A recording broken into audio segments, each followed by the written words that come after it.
نحمده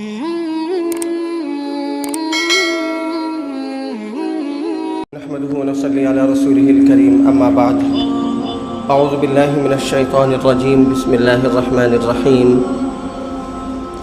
حاميم والكتاب المبين انا انزلناه في ليلة مباركة انا كنا منذرين وقال الرب تبارك وتعالى انا انزلناه في ليلة القدر وما ادراك ما ليلة القدر ليلة القدر خير من الف شهر وقال الرب تبارك وتعالى شهر رمضان الذي انزل فيه القرآن صدق الله العظيم۔ ماہ مبارک شعبان المعظم جو ماہ رمضان کا مقدمہ ہے، مقدمے کا مطلب ہوتا ہے کوئی چیز پہلے آتی ہے اور اصل چیز اس کے بعد آتی ہے۔ ماہ شعبان یہ رمضان سے پہلے ایک ایسا مہینہ ہے کہ جس مہینے میں اور اس کے آخر ایام میں ہم سب کے نبی، ہم سب کے محبوب حضرت محمد پاک صلی اللہ علیہ وسلم نے ماہ رمضان کے تعلق سے اہمیت بتلائی۔ یہ وہ مہینہ کا مہینہ ہم نے اس مہینے کے اندر آپ علیہ الصلوۃ والسلام کی زبانی ایک دعا بتلائی تھی، اللہم بارک لنا فی رجب و شعبان وبلغنا رمضان۔ اس دعا کے اندر جہاں رجب کے مہینے کا ذکر ہے وہیں اس مہینے کا ذکر بھی ہے۔ رجب اور شعبان دو مہینے، دعا کیا تھی کہ اے اللہ ہم سب کی زندگی میں برکت عطا فرما، رجب کے مہینے میں برکت عطا فرما، شعبان کے مہینے میں برکت عطا فرما اور ہمیں رمضان تک پہنچا۔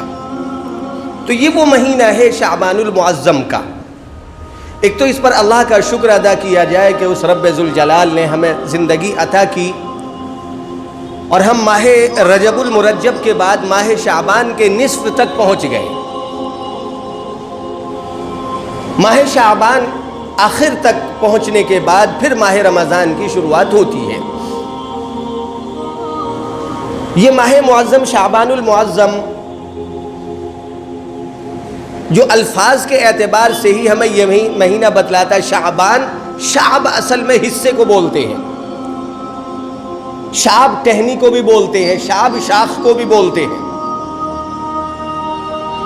اس مہینے میں اگر کوئی نیکیوں میں اضافہ کرتا ہے تو رب کی رحمتیں اس کے اوپر برس پڑتی ہیں، گویا کہ یا یہ کہہ لیا جائے نیکیوں کے حصوں میں سے اسے وافر مقدار میں حصہ ملتا ہے۔ صحیح حدیث پاک سے ثابت ہے کہ یہ وہ مہینہ ہے جس مہینے میں امت کے اعمال رب کے حضور پیش ہوتے ہیں، بندے کے اعمال رب کے حضور پیش ہوتے ہیں۔ یہی وجہ ہے کہ ایک مرتبہ حضرت نبی پاک صلی اللہ علیہ وسلم نے ارشاد فرمایا، جب پوچھا گیا آپ اس مہینے میں اتنا روزہ کیوں رکھتے ہیں، آپ نے فرمایا کہ اعمال رب کے حضور پیش ہوتے ہیں اور میرا من یہ چاہتا ہے کہ جب میرے اعمال پیش ہوں تو میں روزے کی حالت میں ہوں۔ تو ایک تو اس حدیث پاک سے اس بات کا ثبوت ملا کہ یہ پورا مہینہ ایسا ہے کہ جس مہینے میں روزے کی کثرت ہوتی ہے۔ ہاں، مہینے کا جو اختتام ہے، آخر کے 2-3 دن 27، 28، 29، یہ جو 2-3 دن ہیں اس مہینے کے آخر کے، ان میں روزہ رکھنے کو نبی پاک صلی اللہ علیہ وسلم نے منع فرمایا امت کو۔ مقصد ماہ رمضان کے روزوں میں کمزوری نہ آ جائے۔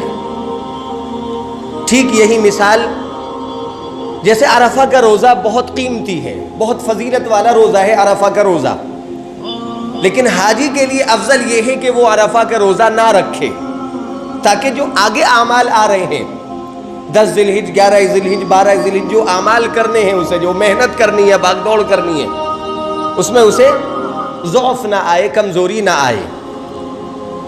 لیکن عرفہ کا روزہ تمام روزوں میں ماہ رمضان کے بعد افضل روزہ کہلاتا ہے۔ حتیٰ کہ علماء نے ایک عجیب بات لکھی، اگر کوئی شخص یہ قسم کھا بیٹھے کہ میں سال کے سب سے بہترین دن میں روزہ رکھوں گا، میں قسم کھاتا ہوں، تو وہ اس دن روزہ رکھ لے جس دن عرفہ ہو اور جمعے کا دن ہو وہ عرفہ کا، سال کے تمام دنوں میں سب سے بہترین دن ہے یہ۔ لیکن چونکہ آگے عبادت آنی ہے ان کے لیے، 9 کے بعد وہ عرفات کے میدان میں جمع ہے 9 کو، آگے پھر انہیں مزدلفہ جانا ہے، پھر اگلے دن وہ مینا پہنچنا ہے، وہ قربانی کرنی ہے، شیطان کے کنکری مارنی ہے، طواف زیارت کا معاملہ ہے، سعی کا معاملہ اگر حج کی سعی پہلے نہیں ہوئی، یہ سارے معاملے چونکہ محنت ہے۔ ایسے ہی ماہ شعبان کے آخر میں جو 2-3 دن ہیں، ان دنوں میں روزہ نہ رکھا جائے حرام نہیں ہے، لیکن ماہ رمضان کے تعلق سے کوئی کوتاہی نہ ہو جائے، کوئی ضعف نہ ہو جائے۔ اصل تو عبادت آگے آ رہی ہے ماہ رمضان کی، اس سے مکمل لطف اندوز ہوا جائے مکمل صحت کے ساتھ۔ البتہ ان دنوں کے علاوہ جو ایام ہیں، حدیث پاک میں ملتا ہے حضرت نبی محترم صلی اللہ علیہ وسلم ماہ رمضان کے بعد سب سے زیادہ اس مہینے میں روزہ رکھتے تھے، سب سے زیادہ، بلکہ پورا ہی مہینہ ایک ایسا گزرتا آپ کا کہ آپ اکثر و بیشتر روزے کی حالت میں ہوتے۔ اور اس کا ثبوت میں ایک واقعے سے بتلاؤں۔ اما جان سیدہ عائشہ رضی اللہ تعالی عنہ، امت کی ماں، فرمایا کرتی کہ میں ماہ شعبان کا انتظار کرتی، میرے وہ روزے جو نسوانی ضروریات کی وجہ سے ماہ رمضان کے رہ جاتے، تو میں انتظار کرتی ان دنوں کا کہ جن دنوں میں آقا علیہ الصلوۃ والسلام روزے دار رہتے تھے اکثر و بیشتر، اور وہ یہی مہینہ ہوتا شعبان کا مہینہ۔ ان دنوں میں آپ بھی روزہ رکھتے اور میں بھی روزہ رکھتی، آپ نفل روزہ رکھتے اور میں اپنی چھوٹی ہوئی جو چھوٹے ہوئے روزے، چھوٹے ہوئے ایام کے روزے، وہ چھوٹی ہوئی کی قضا ہم اس کی قضا کر لیتے۔ اس طرح سے یہ مہینہ ہمارا، ایک بات تو یہ پتہ چلی کہ ہمارا یہ مہینہ روزے کی حالت کا مہینہ ہے۔ نصف شعبان سے قبل 14 کے بعد یہ 15 سے نصف شعبان کا حصہ لگ جاتا ہے، تو یہ جو نصف شعبان ہے اس کا روزہ بھی سامنے آتا ہے مسئلہ، کیا کیا جائے، کیا اس کا روزہ رکھا جائے یا نہیں۔ اسی طرح سے جو آج کی شب آ رہی ہے ہماری، جس کو ہم عام طور سے شب براءت بولتے ہیں، لیلۃ البراءت، جب ہم حدیث کی کتابوں میں دیکھتے ہیں تو یہ نام تو ہمیں ملتا ہی نہیں، شب برات کا نام یا لیلۃ البراءت کا نام حدیث میں نہیں ملتا۔ حدیث پاک میں ہمیں صرف نصف شعبان کی رات یا نصف شعبان کا دن یہ ملتا ہے، لیلۃ من نصف شعبان، ایک ایسی رات جو نصف شعبان یعنی آدھے شعبان کی رات ہے، یعنی 15ویں کی رات۔ تو ایک بات تو یہ کہ لیلۃ البراءت یا شب براءت لفظ ہم نے دیا ہے، حدیث پاک نے نہیں دیا، لیکن ہم سے مطلب یہ نہیں کہ ابھی ایک کام ہوا ہے۔ عجیب بات یہ ہے کہ اس شب کے تعلق سے ہم شروع سے ہی باتیں تابعین کے زمانے سے باتیں دیکھتے چلے آ رہے ہیں۔ ہمارے ایک عجیب بات ہے کہ جب ایک لیبل لگتا ہے نا، مسلک کا لیبل، مسلک کی اینک، تو چاہے صحیح بات بھی ہو کئی بار ہمیں وہ بری لگتی ہے، جبکہ یہ نہیں ہونا چاہیے۔ جو صحیح باتیں ہیں وہ اپنی جگہ پر، ہم اگر کسی بات کو ہم کسی مسلک کے اعتبار سے قبول نہیں کر رہے، نہیں مان رہے، سامنے والے کو برا بھی نہ کہا جائے، یہ درمیانی بات ہے۔ لیکن ہمارا مزاج بدل گیا، ایک عام سا بندہ وہی کوتاہی کرتا ہے تو ہم اس پر برہم ہو جاتے ہیں، وہ ایک خاص سا بندہ کوتاہی کرتا ہے تو اس کو ہم ہنر مان لیتے ہیں۔ اسی مضمون کو کسی نے بڑے اچھے الفاظ کے پیرائے میں پرویا ہے، جس کے آنگن میں امیری کا شجر لگتا ہے۔ اپنے الفاظ میں اس نے اپنے جذبات کا اظہار کیا، جس کے آنگن میں امیری کا شجر لگتا ہے، اس کا ہر عیب زمانے کو ہنر لگتا ہے۔ یہ ہمارا مزاج بن گیا، یہ اینک لگ گئی، کبھی خاندان کی بات ہوتی ہے، کبھی برادری کی بات ہوتی ہے، کبھی صاحب حیثیت ہونے کی بات ہوتی ہے، ایک پر ہم برہم ہیں اس کا ہنر بھی عیب اور ایک کا عیب بھی ہنر.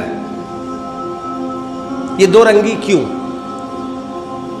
یہی کچھ عبادات کے معاملے میں بھی ہوا. یا تو یکسر نظر انداز کر دیا گیا، بالکل قطعی نظر انداز، پورے مہینے کو نظر انداز کر دیا گیا. ہم اب بات صرف شب برات کی نہیں کر رہے، پورے مہینے کو نظر انداز کر دیا گیا صرف ایک شب کی وجہ سے. ہم نے مانا کہ شب برات اور شب قدر بہت فرق ہے دونوں میں. جو شروع کی آیتیں ہم نے پڑھی ہیں وہ سب شب قدر کے تعلق سے ہیں. شب قدر کی اہمیت دل میں یقیناً ہونے کی ضرورت ہے، جو ہمارے دلوں میں عام طور سے نظر نہیں آتی. وہ قدر و منزلت، وہ اہمیت. ہم جس طرح سے ماہ شعبان کی اس شب کے لیے اہتمام کرتے ہیں، کیا ہی بہتر ہوتا کہ جو قدر والی رات ہے جس کو ہم لیلۃ القدر بولتے ہیں، قدر اردو میں بھی ہم استعمال کرتے ہیں، قدر و منزلت، مرتبہ، رتبہ. جس نے ماہ رمضان کی اس شب کے اندر عبادت کا اہتمام کر لیا، رب کی نظروں میں وہ قدر و منزلت والا یقیناً ہوتا ہے. تو ایک تو یہ تہیہ کریں کہ ہم عبادات تو کر رہے ہیں اپنی جگہ پر، لیکن جن عبادتوں میں ہمیں بہت زیادہ بینیفٹ ملنے والا ہے، فوائد حاصل ہونے والے ہیں، ان کو نظر انداز نہ کیا جائے. ایک تو آج یہ تہیہ ہو کہ ہم، اللہ زندگیوں میں برکت عطا فرمائے، ماہ رمضان میں جو شب قدر آئے گی اس میں بھی اسی طرح سے اہتمام کریں گے جیسا کہ ہم آج تک شب برات کے تعلق سے اہتمام کرتے چلے آئے ہیں. اب رہا مسئلہ شب برات میں اہتمام کیا ہے. چونکہ حدیث پاک میں کوئی خاص عبادت تو منقول ہے نہیں، ہمارے نوجوان کو تو ایک موقع چاہیے اجتماع کے اندر ٹھیلے بازی کا، ہلڑ بازی کا، شور شرابے کا. سالوں پہلے کی بات ہے، ہم نے یہاں کا ماحول دیکھا آ کر، زبردست آتش بازی کا ماحول نظر آیا. بہت سارے علاقوں میں آوازیں آتی خوب شب برات میں. آہستہ آہستہ مضمون لے کر آئے، سمجھاتے گئے، علماء نے سمجھایا. قطعاً حرام ہے، قطعاً حرام، ناجائز. ہم نے والدین کو، پیرنٹس کو یہ کہتے سنا، گزشتہ کی بات کر رہا ہوں، کہ جی بچے ہیں، ضد کر بیٹھے، ہم کیا کریں. ان کے پاس پیسے تھے، خاموشی سے لے آئے، انہوں نے ایک ہلکا سا پھوڑ دیا تو کیا ہوا.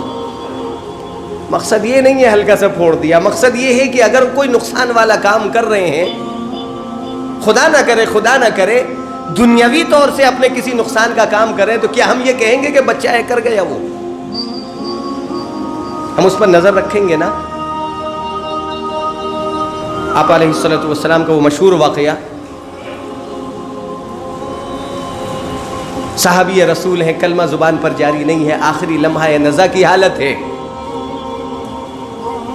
ماں کو بلوایا آقا نے اور کہا کہ کیا میں اسے آگ میں ڈال دوں، کیا میں اسے جلا ڈالوں؟ مفہوم الفاظ بتلا رہا ہوں، کیا میں اسے آگ میں ڈال دوں؟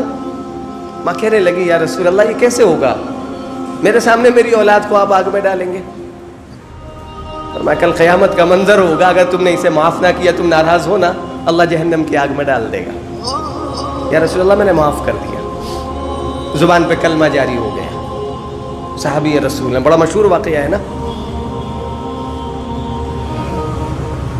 جہنم کی آگ ہمیں دکھ نہیں رہی، وہاں کا منظر ہمیں نظر نہیں آ رہا. بچہ ہے، کیا ہوا، کر لیا. یہاں کا نقصان دکھ رہا ہے، ہم اس سے بچاتے ہیں. جس طرح سے ہم اپنے بچے کو اژدہے سے بچاتے ہیں، سانپ سے بچاتے ہیں، بجلی سے بچاتے ہیں،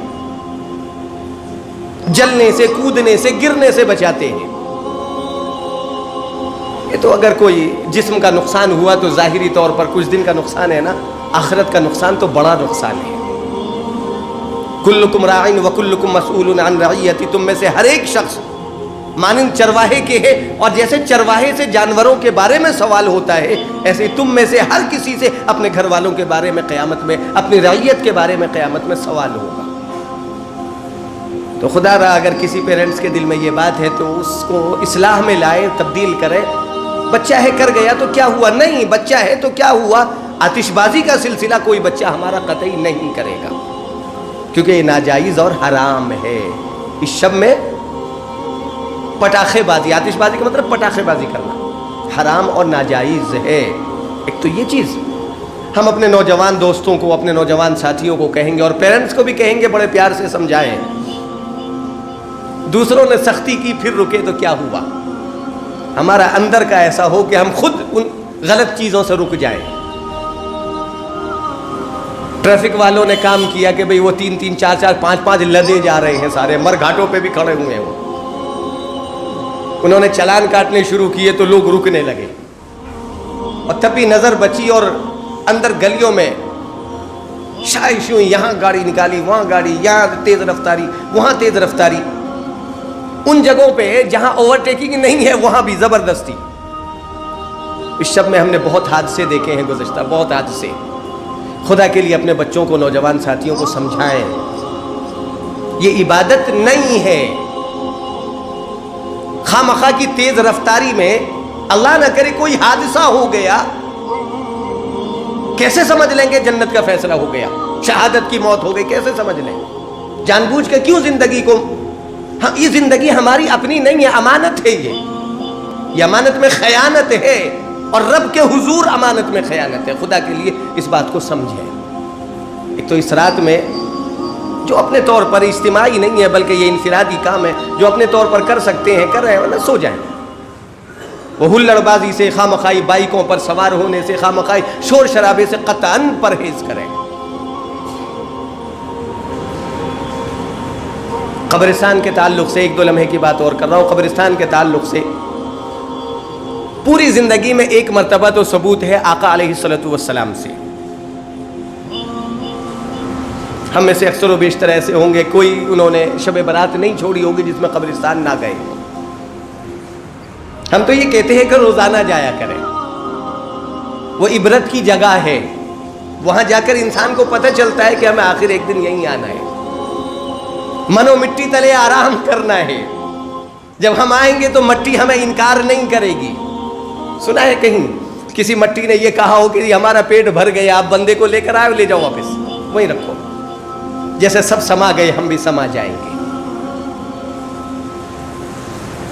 وہ آخرت کی تیاری کا منظر وہاں نظر آتا ہے، بڑے بڑے کیسے تھے وہ سب سما گئے، ہمیں بھی ایک دن اسی طرح تہے خاک ہونا ہے، لیکن عبرت کا منظر ہو، پکنک کا منظر نہ ہو۔